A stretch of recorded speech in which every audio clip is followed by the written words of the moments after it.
J'avais terminé ma chronique de la semaine dernière sur la nécessité de continuer à alerter sur l'éducation sexuelle à l'école jusqu'à obtenir de nos dirigeants la refonte complète du programme.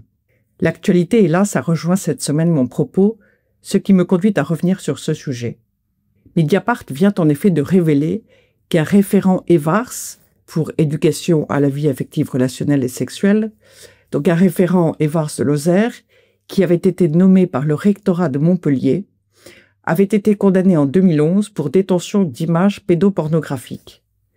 Il s'agit là d'un double scandale, celui de la nomination de ce référent, mais aussi celui de la non-révocation par l'Éducation nationale de ses fonctionnaires et enseignants concernés par une condamnation en la matière.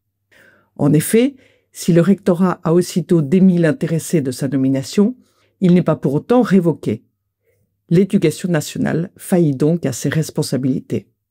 Car après enquête du syndicat de la famille, il s'avère que, depuis 2016, une vérification systématique du casier judiciaire de chaque candidat à un poste de personnel de l'Éducation nationale est conduite.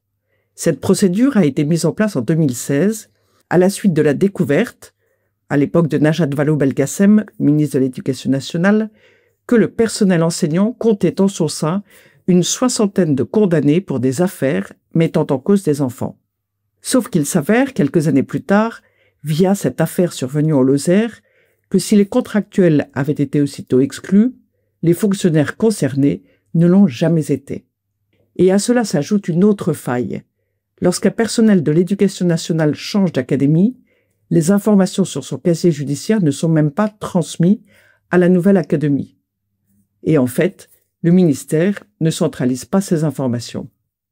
Le syndicat de la famille avait déjà alerté sur ce sujet à la suite d'un rendez-vous de ses représentants locaux avec des responsables justement de ce rectorat de Montpellier le 26 septembre 2024.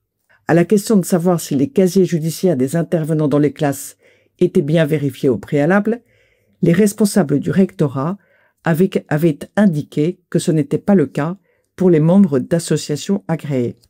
Le syndicat de la famille appelle donc dorénavant à la suspension immédiate des séances d'éducation affective, relationnelle et sexuelle tant que les casiers judiciaires de tous les référents et intervenants ne sont pas vérifiés et tant qu'ils ne sont pas révoqués.